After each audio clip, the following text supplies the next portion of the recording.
morning. This is Stan in Gainesville, Florida, and you are listening to Light Talk. Hi, this is Steve in Dallas, Texas, and today we are going to talk about everything from consoles to checklists to summer jobs on Light Talk. And this is David in the beautiful Belmont Shore neighborhood of Long Beach, California. And if you don't already know, you are listening to Light Talk, and we are the Lumen Brothers. So last week we had an amazing episode with Al Crawford. We interviewed Al, and we got a lot of great feedback from it. And I just thought it was just a very entertaining and illuminative, how you like that, illuminative, well, he is the knight of illumination after all, interview. So what do you guys think? It's good. It's great. It's good. Yeah, did you see that photo I found of him? I posted as a photo. I was going to say, that's a pretty great photo. That was a really great photo. I don't know where I found it. It was someplace on the internet. I hope he's not pissed off at me for using it, but hey, there you go. He looks good in it. You can check the Light Talk webpage. That's where the photo is. Is that where you got the photo? Yes, it's also on his website. I found it in some sort of random search for Al Crawford. So not so it may hard not to even find. be him for all I know. That was his photo he used for Night of Illumination Award. Oh, with all the colors in it, right? Because it has all these great colors. It's really quite beautiful. Anyway, so one thing that came to mind after listening to Al about his career and how our careers take these divergent paths and you can never predict what's going to happen.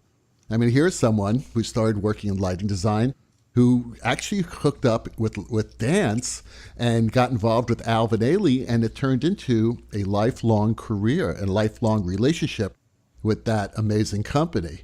How many friends have we seen, go through the same thing, and certainly in our careers as well. I never thought I'd end up where I was going. Did you guys think you were going to end up where you are right now? No. Really? Not at all. I hated Florida. Hated it. I had relatives here. I'd come to visit it in the summertime in August, and it was disgusting. The heat, the sweat, I did not ever imagine myself to palmetto be in this, bugs in this state. that fly. They're like giant palmetto roaches. bugs. Yeah, just, geckos everywhere. I never thought I would live in Florida, ever. And so you never know. I never thought I'd live in Nebraska from Brooklyn to, so you never know. You can't connect the dots looking forward. You can only connect the dots looking back. What you're talking about, David, is the relationship you have with some of the directors you work with. Yeah. We meet people, we see their work, we like their work, they like our work, there's something that clicks. Al, for him, Al Vanelli clicked. He talks about that. He wanted to work with Al Vanelli from a very young age. Right. And I think what's so interesting about him is the kind of curation work that he does to maintain the work of all the other designers and the kind of legacy work that they do. So it's interesting. And I just think it was very interesting talking to him because there was just no ego there. It was just an artist talking about a passion he felt for dance. Exactly. I totally agree. There was no ego at all. And what he does is so difficult to do. That's what a lot of us who started as assistants, when you start moving shows, for a designer, and you go into different, venues where you have different challenges of angle and equipment and stuff like that, and you have to make artistic choices. And you want to be able to make the artistic choice that the designer that you're representing would make, and not necessarily one that you would make. And he does that, all the time. And he does a great job doing it. So I just respect that so much. Sort of like lighting archaeology, where you're sort of having to get into the mind of the other person if they're not alive, or like I'm putting it in a museum context. It's like conservators who restore artwork. They have to get into like what were they doing at the time, and how do I sort of maintain that integrity? It's fascinating work. So today we're going to be actually, what is this? Episode 87 today. Wow. Stan, you have the first question. I do, and it comes from Martin, who asks, "What is your pre-tech checklist?" Okay, so I made a short list, and I'll try to be a little bit surprising and try to say what I do. So first of all, I really want to be in good shape when I'm walking in the door. I want to be in my best state of mind. I want to be sharp, both mentally and physically. And I want to maintain that, so I'm going to have some healthy snacks, right, put together. So that's my one and two, healthy snacks, and I want to be in good shape mentally and physically. And then I want to have my cue sheets ready, so I've gone through the show. I have a sense of where I'm going. I really like to have a videotape if I can get it, so I can go back, because my memory, I can't remember everything I've seen. I may have notes in my script, but I really want to have a tape that I can refer to. I want to have all my palettes made. I want to have lots of brushes and choices that I can go to, and they're right there. I don't have to make it in tech. So I've got that preparation, so to say, in the can. I want to have a cue structure, if possible, in the console. If I wasn't able to see rehearsal because I'm coming in from out of town, I've made that cue structure from the script. Some things are going to stay, some things are going to move, but I've got a backbone. I've got a skeleton. I want to have creature comforts at the table, whatever that might be, that keeps you comfortable. I want to have a good cushy seat, so I'm comfortable for all those hours. I want to have my magic sheet ready and clear. I want my rig to be working. I want to be ready to take notes in an easy way, and then I want to make sure I have it set up so I can have the director right at my side, so there's a place for them to be right. I like them right next to me.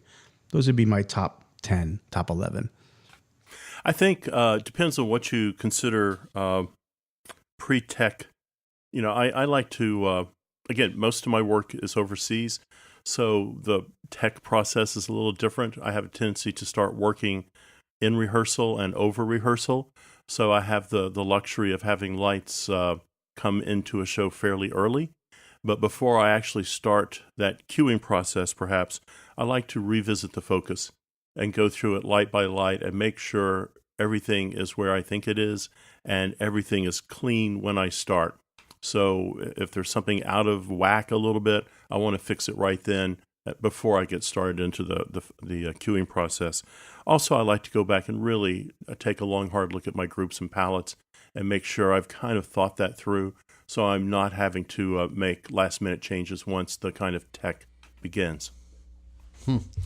Something that I agree with both you guys, but something Stan said that I find extremely useful, and that is videotaping. I videotape usually the room run of the show so that I have access to the blocking if I'm lighting a show, especially without any actors there. And I think that's a very useful tool, especially for students. But I use it all the time and still use it. I can't think of a reason why I wouldn't do that. I mean, there were days we didn't have that capability, and I remember when that became possible, I thought, oh, this is great, because I can take the blocking notes and everything, but there's nothing like going back to see exactly what they did. Yeah. Yeah, exactly. And also it helps with your timing. Absolutely. That you can actually really figure out what the timing's going to be for the cues before you actually start seeing it in dress rehearsal or whatever.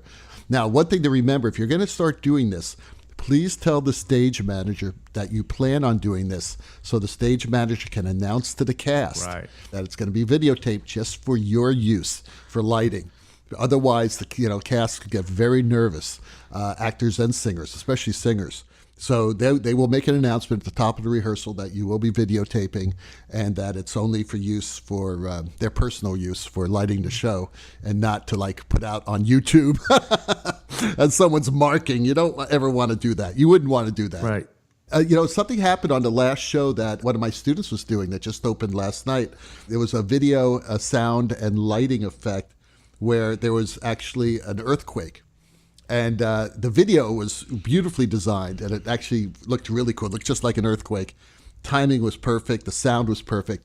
But he was having some challenges trying to get the lighting effect to match up with the video, and everything else just looked out of place. So I suggested, hey, instead of guessing, why don't you just videotape the section tonight? And then tomorrow, while you're in the theater alone, you can match it up to the sound cue perfectly and the video cue. And he did, and it actually worked really well. So again, it's a tool that we have in our phones. Speaking of so that, use it. The tool, I was just, as you were talking, David, I was wondering when videotaping devices became ubiquitous. Because I remember certainly in the 80s, we didn't have that capability unless you were someplace with a lot of money and had video cameras. And I was thinking that the first time I saw people and I started recording on video must have been maybe the mid-90s. We had those cameras everybody was going to some kind of Circuit City and buying a video camera because it became affordable. Does that sound about right? Mid-90s? Yeah, I don't know if the 90s. All I know is I remember how big they were. They were gigantic. Yeah, they looked like big television things that you put on your shoulder. Right. They were crazy. When they start hitting the phones, that's when everything changed. The iPhone really did change everything. We had these little ones that recorded on digital video tape DVIs. right? Little Sonys. Yeah. We've had him. We've had him since I've been in Florida, which is '99. I'm just trying to trace the history, and then probably in the mid '90s, and when I was in Nebraska, we were taping shows. I'm just trying to think of like when it became easy. When the phones came out, that's when it came. Yeah, that's a lot of storage for your phone to keep on. You just have huge memory on the phone for video. Well, that's why you got to get lots of memory in your phone. I just got a new iPhone the other day. I It's got know, 128. I know. It's great, by the way. The iPhone was The it XR, 10R. right? The XR. The 10R. It's fantastic. Is that the phone. one with only single camera? Doesn't have the front facing? Only has the one camera? No. It has one camera in the back and one camera in the front. It does. The iPhone 10 has two cameras in the back and one camera in the front. All right, and I think we're now in the weeds of the phone. We are. So in we're the going to weeds. move on. We went totally off topic here. So we're totally off topic now, but we're talking about videotaping rehearsals. So there you go. Hey, Philip in France wants to know, what do you guys think of the new Grand MA3 or Grand Ma 3? Is it Grand Ma or Grand MA? I call it Grand MA. Yeah, that's what I've always done, but it's Grandma. It's a Grandma. What's the MA stand for? Okay. MA lighting. What does that stand for? There must be somebody's name or something in there that. As I start, do me a favor, do some research on it right now so that we know Right. exactly what MA means. Okay, so I am not a programmer. That's my disclaimer right there. So I can't talk from a programmer's point of view. But I got the complete rundown on this amazing lighting controller at LDI. I must say, I was very, very impressed. The thing about the MA is that it's always been extremely user configurable, which basically drives most of my students crazy. For some reason, I don't know. I think the more options you have, the better off you are, and you're gonna I don't want the color picker here. I want it over there. I mean, you can move stuff around. You can program all these faders and all these encoders. It's really quite amazing. And a lot of the things that the MA has, the new one, the MA3, they have these dual encoders where you have like two encoders in one, which is very useful for some parameters. The layout of the board is really quite stunning. They've completely redesigned it. It gives you more screen area, more configurable screens. You can basically make that board look like anything you want. Plus, what's cool about it, and obviously the ergonomics are like I was just talking about, but they're now incorporated GDTF, which, by the way, means General Device Type Format, into their software. And this is what a lot of companies are doing now. This basically ensures manufacturers that their devices will be controlled as they want them to control. It's more like a standardization of their devices. Like DMX for moving lights, kind of. Oh, hey, don't say those three letters around me. If we can get through one show without saying DMX, man, that would be fantastic. But standardization of this is a great thing. It's a really great thing. It is a great thing. Is GDTF going to handle the? I know it's going to make all the libraries sort of sync up, standardized. But is it really going to handle color standardization? That's been a bigger issue. Manufacturers, they have to get their act together and make sure that their lights can actually produce these colors. Yeah, that's a big ball of wax. And I don't know why it is. Why is it? Oh, because they're making color. So if it's glass, if it's CMY color flags, different people are making it. It's coming out of a furnace in a different way. And then if you're using LEDs, there's different manufacturers. And the making of an LED is an art, not a science. They come out in batches and bins, and so they're not all. It's a craft. They're not all perfect. It's like you put a filament in a light bulb, and you have certain quality control. But these things were sort of, it's like the coffee's a little too sweet, the coffee's a little too dark. I mean, that's a tough one, man, because the things that make the color are not consistent across the manufacturing process. Yeah. I think they need better quality control. And if you have better quality control, your price is going to go up. Well, the other thing that people should look at on the sciencey side of this is MacAdam Ellipses and understanding what MacAdam Ellipses mean in a color space. And in simple terms, it's like different areas of the color space have larger or smaller ellipses. And those ellipses are based on human subjects identifying a color. And once you are outside that ellipse, that's when most humans will have what they call the JND, just noticeable difference. So this is talking about standardizing people's retinas to respond in a particular way. It's tough stuff. This is a tough mountain to climb. I hope that we get there, but it's really hard. Yeah. Other features the MA3 has, they now have 250,000 parameter controls. That's 250,000, by the way. Parameters, like on one device, like you have one device. I don't think we have one device with the 250,000. But maybe that's relevant to like LED screens or something. What is that? Yeah. They've also have much more playback capabilities where you can program any fader to pretty much do anything. It is that flexible. Also, one other thing that they showed me, which was really cool, and I've probably not explained this correctly, but I'll give it a shot. You can actually take systems of lights and portray them in 3D. And basically, put them on your touch screen in 3D and then grab them. It makes effects and chases a lot easier if you want certain lights to chase in certain ways. I thought that was a pretty cool feature. Maybe it's like a little bell and whistle that no one's going to use. But boy, did it look cool. And it looked like it was very efficient. The only thing that you left out was their kind of redesign of their effects engines. And it's pretty, they're going where no one has gone before in effects manipulation. So I would say take a look at a Grand MA3 and see what it can do. But to kind of put it in human terms, what I found was the effects engines, if you are Monet or Picasso, if you're Da Vinci, they have built an effects engine that you can take as far as you can possibly imagine. Wow. And for the rest of us who are mere mortals, it's more effects engine than we're ever going to need. So they have done amazing work in that area. Yeah. This is a major upgrade. It's not like a minor thing where they added one or two effects. Obviously, they took some time and some care doing this. I'm just curious how much it cost. Anyone know? I just priced them. How much is that? I don't remember. I got to go look at my notes, but we're not going to get one. Is it above 40,000? It was in you that. Remember? Yes, it was in that world. Yeah. Okay, we have a question all the way from Ohio, a young lady by the name of Rebecca. And she says, I'm looking for a summer theater job. Where do I start? Well, there's a couple places you can start right now. And I would go on the internet, and we will post this to our Facebook site eventually. Type in Professional Theater Companies Summer. And if you do that, there is a huge listing of every summer stock theater in the nation and Canada by state or by province. It gives you links to their website, to who does the hiring and firing. So that's a start right there. Professional Theater Companies Summer. Also, Cornell has a site, Cornell University, and their site is called Theater Summer Stock and Intern Links. Not quite as in-depth as the Professional Theater Company page, but also quite good. And finally, you haven't missed it yet.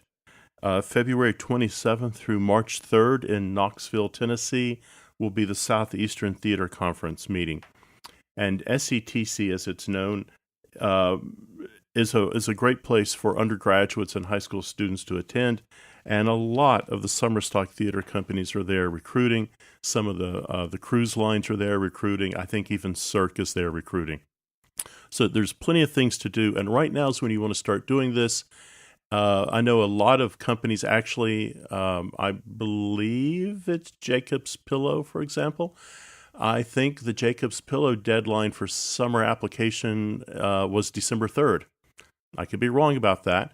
But when I started looking at places like Berkshire Theater Festival, Williamstown, there's a lot of places, December, January, they're getting the applications in because they want to make their decisions by February. And if they can't fill all those positions, then the fallback is SETC in late February, early March. Yep. Yeah, waiting for USITT is much too late. And I think we talked about this last year, a little bit about summer theaters, but I just want to say and re-emphasize how important and how valuable doing summer theater is to you as an artist and to you as a business person, because you're going to meet so many people there. Even if you're an assistant, you're going to meet other assistants. You're going to meet assistant directors. You're going to meet stage, you're going to meet production, you're going to meet people who can help your career. And these are lifelong friendships. I could look back to the summer theater I did way back when I was an undergraduate student. And I did summer theater as a designer. I was fortunate enough to find a design position. And it really, I don't know where I'd be without it. I really don't. I don't know, how my career as an artist or career period would have formulated if I didn't make these connections. Now, how do you find them? Like Steve said, Steve had some great ideas there. Also, there's a publication called Art Search. That's old school, but Art Search will actually advertise for summer theater positions, along with more professional standard positions, and also for graduate programs. Some people still go ahead and advertise there.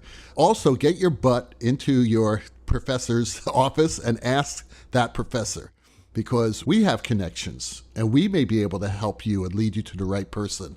I know I do this all the time for my students. Call this person, call that person, check out Santa Fe, check out Chautauqua. And a lot of us know these people, so we can say, hey, Julie Adams is going to be calling you, and I suggested that she give you a call. She's really great and dependable. And also, finally, the more you know, the better chance you will have in getting the gig. Because if you're a lighting designer, but you also know how to weld, you may get the job over the guy who just knows how to be the lighting designer, right? And I tell this to actors all the time, especially for summer gigs. Tell them that you know how to focus lights. Tell them that you know how to, build a flat. They may hire you as an actor because you have these other skills that you can help in case they need you. You are listening to Light Talk with Stan, Steve, and David, the Lumen Brothers. Light Talk this week is sponsored by... The summer festival season has finally wound down. Fall is behind us and winter is just around the corner. That means you need to prepare for winter on the road. Those shorts and t-shirts are not going to get you through those cold nights on the bus. It's time to turn to Cheeky Rigger of Sheffield for all of your clothing needs. The Cheeky Rigger of Sheffield suggests a layered look, sometimes called the Beckham look. That means great fitting jeans in black, a gray tee, and an open button blue jean shirt. But it needs to look like you've slept in it for a few days. Don't even wash that thing. Let it stink a little bit. No. If you want to dress it up, throw on a vest and add a utility kilt in camo. Don't forget the accessories, sunglasses, scarf, and a hat. But just remember, guys, no baseball caps after Labor Day. You need a hat that says, I'm super cool, local crew. That means you need a Stetson, a tan Stetson, a beaver Stetson, a Stetson Lariat B, just like James Dean wore in Giant. But not fresh out of the box, no. Leave it out in the rain for a few days, drink some water out of it, spray a little rim oil on it, give it some damn character, and never take it off. Finally, boots. Work boots, my friend, that's what I'm talking about. You can't have enough work boots. An amateur would try to pair black boots with those black jeans. The Cheeky Rigger of Sheffield says bollocks. Never. Go big or go home. Go brown, baby. If you're really cool, go with tan suede. Finally, splash on a double handful of funky road case. The crew will say, where is that smell coming from? Don't say a word. They know it's you. The Cheeky Rigger of Sheffield. We make underwear, too. Hey, have you guys ever seen Giant? That may be one of my favorite films of all time. I just drive down the road to Marfa and take a look at the set. Oh, really? The set's there? You can go down to Marfa, man. You can go to all those places God. James Dean did. They got the place where oh my God. Elizabeth Taylor, put her suntan lotion on. It's all there. Gregory Peck. Wasn't he in Giant? No, not Gregory. Not Gregory Peck. Who was it? Oh, heck. I thought it was Gregory Peck. No, it'll come to me in a minute. We'll figure this out. By the end. I love that movie. I love that film. That film is one of the greatest films of all time. If you haven't seen it, go see it. I'm actually not familiar with it. You're kidding. You're kidding me. Kidding me. I'm sorry. You got to see it, Stan. It is truly one of the greatest films. I must know it, but it's not coming to mind. Rock Hudson. 1956. I'm just thinking if I ever saw it. Oh, you got to watch it, Stan. It truly is James Dean at his best. And it's a real great story about Texas. And now, we're back to Light Talk. Oh, those ducks are back again. Damn it. Kyle, kill that duck. Hey, that duck sound tells us that it's time for our Let's Talk About segment. From our interview last week with Al Crawford, one thing that we discussed was not allowing technology to overwhelm the art. And that brings up the question, has technology reached a point where we only use a small percentage of it in practice? What do you think, guys? I don't know. I don't think technology is getting in the way. I don't think we're maxing it out or incapable of understanding what's being offered to us. I think we're probably having the same conversation that people had when they went from a auto transformer board to a two-seam preset board, and then from a two-seam preset board to a computer console. Do we need all this? Does this stuff actually help us, or is it getting in the way? So I think this is great. I think everything we're seeing coming along gives us another kind of brush or another kind of paint to use in our toolbox as lighting designers. Speaking of paints and brushes, one of the most useful tools of technology that I'd never even dreamed that we'd be able to reach back when I was a student was the use of discrete timings. This week I was talking to my students about the difference between fade outs and blackouts and if they were actually as simple as they sound. And they're not, because they don't have to be. They can be, but they don't have to be. And that is one of the most unused techniques that I see in lighting today, is that you can now assign discrete timings not only to different lighting intensities or different fixtures, but to different parameters in different fixtures as the fade is occurring, which gives you an extraordinary amount of control and opens up really new artistic visions for you to actually express on stage. And we went through a few of them, and I think, some of my students were surprised. Some weren't, some know that, or they've worked with me and they've seen me do it. But it doesn't mean you have to do it. But you need to know that it's there, because a lot of times in our imaginations, as we come up with transitions and fades and things like that, we think very simply in time of intensity, where we can actually now think of setting different times of intensity, but also different times of different parameters. Colors can change as things are fading. One trick I used to use with the VL1000 is that as that sucker faded, because it was a tungsten halogen lamp, it got warmer. So I'd introduce just a little bit of cyan as that light would fade out, just to filter out some of the amber.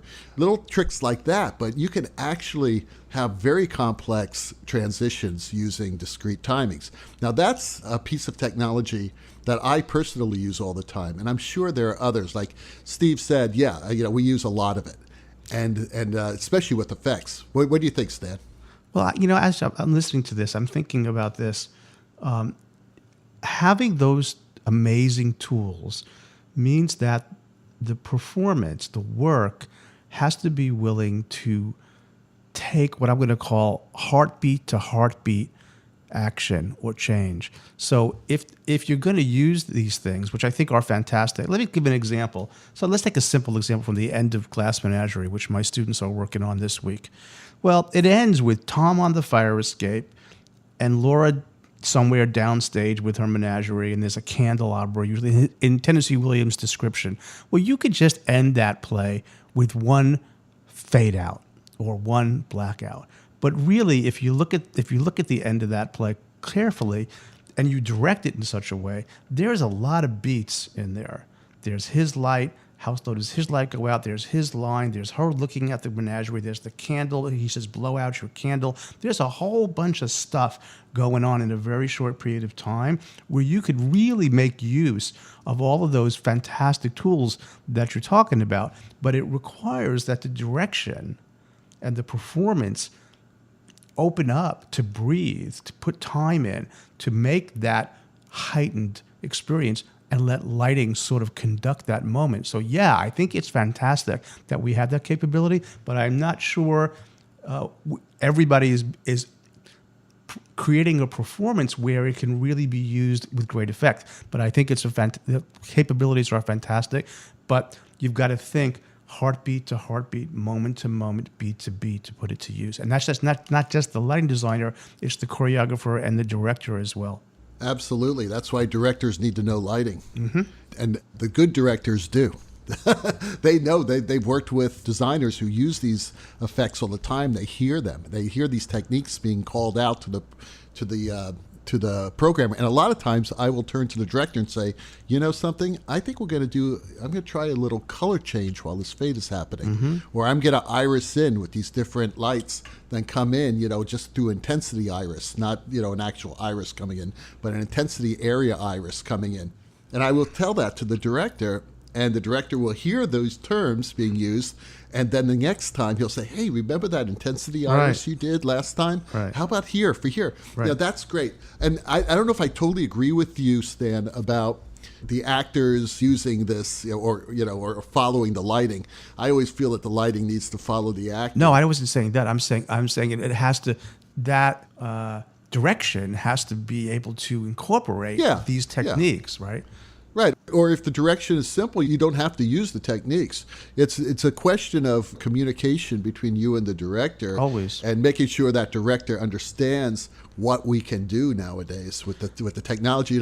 When I was telling my students this, I was flashing back to when I was a student.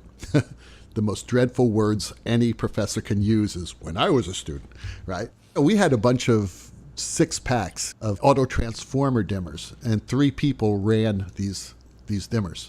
It was just intensity up and down, and they obviously, the master did not work like a proportional master. Lights would go down in different sections. And I think of what we have now, just in, 50 years? Less, about 40 years since I was that student.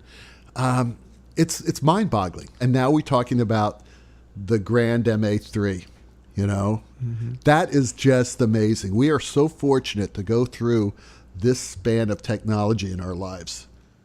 Just to sort of bring it back home, though, the most classic and thing you're most sensitive in terms of light has not changed, and that is intensity. That's true. The light level is still the fundamental thing that we sense more than anything else across change. I will argue with you on that too, because I think it's movement.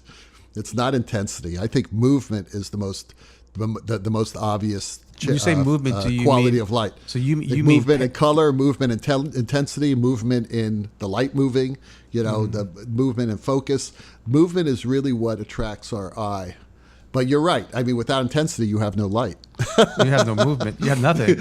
But I guess that's an interesting question. It's an interesting question you raised. I'd be curious. That's a very interesting thought, David, because a slight change in intensity is quite noticeable, and I'm wondering if very subtle movements of lights is more noticeable than slight movements in lumens. That's a good question. I don't know. You think so, huh? You think movement is more so? Absolutely. I've always felt that. Okay. And I'm sure there are some scientific studies about that. We just have to figure it out. Figure out where they are. Okay, so it looks like I've got the last question today, and it comes from Lee in Springfield. I'm guessing that's Springfield, Illinois, Springfield, Massachusetts. I don't know. What is your favorite non-theater lighting source for the stage? Well, let me just flip this a little bit. All the world's a stage, Lee. But I guess, I was thinking about this question a bit this week. I mean, and it's funny because we're doing a production at the moment that the design team has zoned in, and they're making the central image of this play a street light. And it's going to be center of the stage. It's going to be in the round, blah, blah, blah. So I've been having this conversation with one of my students, and I put him in touch with a lighting designer / artist whose name you guys will know, and I'm going to call her out on the show so he could talk to her. Heather Carson is a lighting designer, lighting artist who, once upon a time, was the person who said, I'm going to bring in all these lights from different, sort of industries, warehouses and architecture, and use them on stage. And she made quite a splash by doing that. So I think you should take a look at Heather Carson's work. But I've seen, she'll take a sodium vapor floodlight from the side of a warehouse and stick it in a wing on stage and get this crazy thing that you just don't see on stage. So I think anything that is surprising, there's no light source you can't put on stage, right? I have a favorite. I don't know. I tend to like anything HMI, but that's still a stage light, So It's a stage light. It's still a stage light, I don't know. What do you guys think? You got one? I just want to mention Heather lives here in LA, and Stan is absolutely correct. She is an amazing lighting artist, and I have been fortunate to have her come in and teach some of my classes when I'm away doing shows. And the students absolutely adore her, and I adore her. She's just a great person. She is a great gal. She is. But yeah, I saw one of her shows. It was an opera many years ago where she did that. She just found some big industrial lamp and stuck it off stage, and it was very, very effective. So no, I don't have a favorite one. I mean, sometimes I'll go to Home Depot and look for something and see if it works. Sometimes I like a big open face fixture with no lens that's just really, really bright and creates these singular shadows and a very strong sense of directionality. But that's very much in Heather's sort of bailiwick, And she was great, by the way. I hooked her up with my student so that he could talk to her about sodium vapor, about how it works.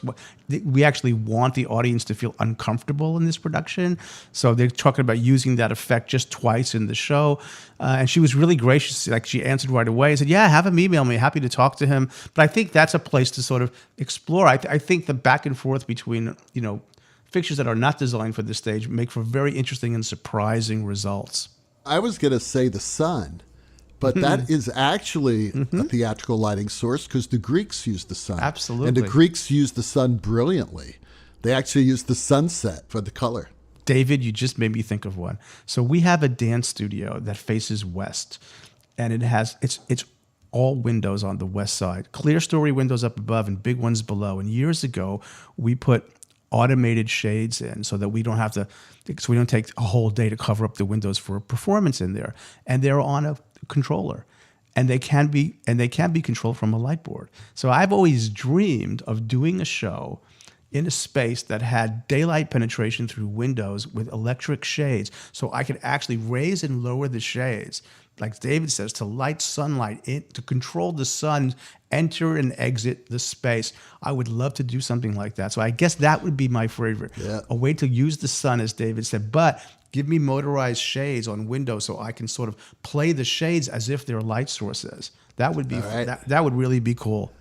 I've seen it done. I bet you have. And it was done, believe it or not, it was done at a very large church in Denver, Colorado. Yeah. And it was, I try to remember the name of the church. What show was it? What did they do it on? No, it was just one of their worship services. Worship services. Oh, beautiful. But this church has more equipment than most rock concerts. Than God. Than God. Right, exactly. You shall have great lighting equipment. All right, we just need $30 million.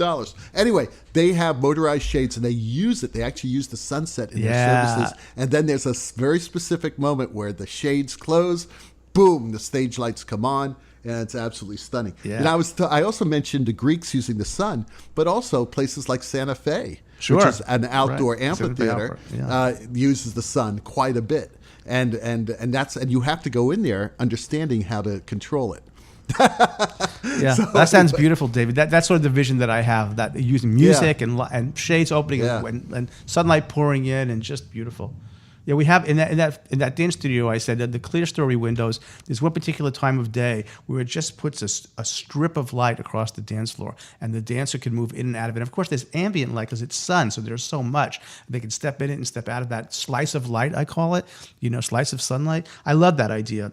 So I guess I do have a favorite, even though I haven't had the chance to do it myself. That's what I would like to do. Steve? Lee, I do have a favorite non-theater lighting source for the stage, and it's called a Zippo lighter. I just did a new play by Lynn Jenkin, and the play was called Jonah, and it is about Jonah, the fellow who was swallowed by the whale. And in one scene, Jonah is in the belly of the whale. So the thing that we decided to do with the stage was take it completely black, no light at all on the stage. And we simply hear kind of sounds of the ocean, and we hear the actor talking. And then the next thing we see is the actor flicking on a Zippo lighter. So it's just a Zippo lighter lighting the scene. Love it. The thing that was interesting about it was that we made a decision that there would be no extra lights, nothing else, just the black void.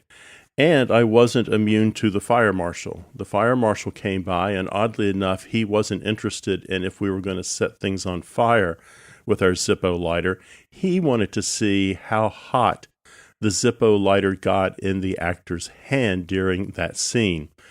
So it did get warm, and what we found, the playwright went back and wrote pauses in the story, and during those pauses, the lighter would go out, and you would hear the sounds of the ocean, and you would hear the actor speaking, but speaking totally in the dark, and then click, here would come the lighter again.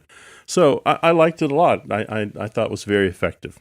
Perfect. I love it. Yep.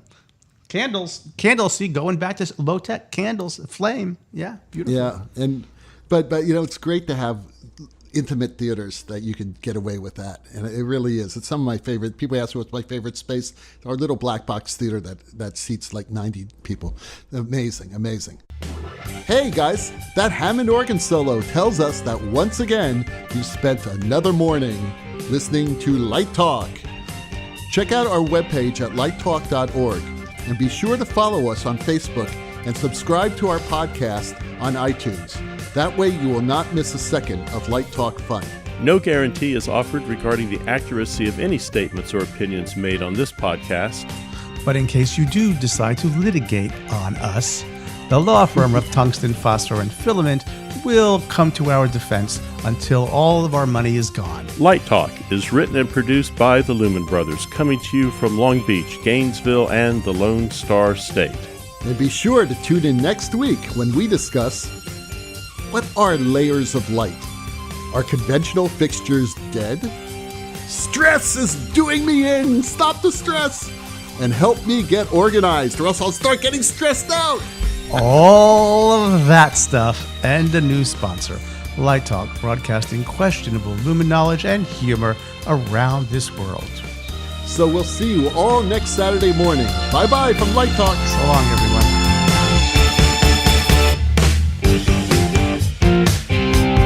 Light Talk.